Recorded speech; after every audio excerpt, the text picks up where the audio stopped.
Hello, Officer Scorpio, and welcome now to Shout Out Wednesday. Post a comment or ask a question on soulguard.tv in the Scorpio room. I'll do my best to shout back or answer 1 week later. Well, it's sunny and childlike today for the Scorpions, but there's a good chance of a temper tantrum. The moon still is in Pisces, so your emotional focus is on your inner child. Remember, our inner child is the conscious awareness that we use to manage our creativity, to manage our romantic side. It's the fifth house in astrology. It's the Leo side of us. So the Leo self-centered, amazing prince or princess, that's what's empowered emotionally for you in the next 24 hours. However, that moon will cross in front of Uranus. Okay, now Uranus, as you know, is the innovation vibration. What it forces is a breakdown followed by a breakthrough.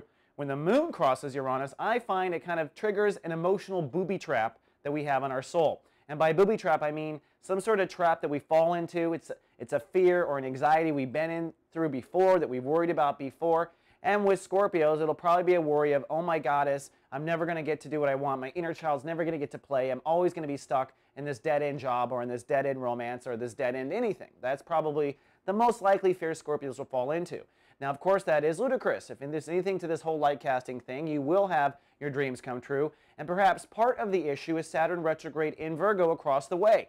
Watch the zodiac weather. But whatever emotional booby trap you fall into that deals with your inner child, your creativity, and your romance, you must also balance it with your work in society. Perhaps you put yourself out there in society as a McDonald's employee, and here you are freaking out you'll never be an artist. Well, you know what? It's time to balance the two. You've got to make sure that your place in society has a trajectory heading toward what your inner child wants to do, and you have to keep your inner child from throwing a temper tantrum if things don't work.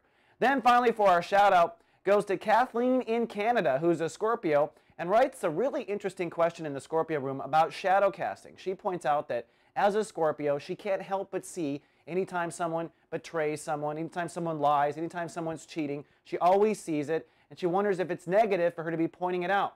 Not at all. Not at all, Kathleen. In fact, that's what I mean by Officer Scorpio. You guys are responsible for managing the boundaries of everyone on the planet. The universe is counting on a Scorpio to say, hey, not cool, you just went too far. And that's one of the reasons why you have that stinger. Because if they do cross that line, you're going to sting them with the god-awful truth in a hard way. That's what Scorpios do. I think that's why you don't like the term Officer Scorpio, but really we are counting on you to draw that line. In many cases, you're the only one that actually saw that happen, and I think that's why you always do see that happen. But we are thankful for you. You are, after all, the guardians of the whole zodiac. All right, Scorpios, that's all I got for Wednesday. I'll see you tomorrow with more. Live, love, be. So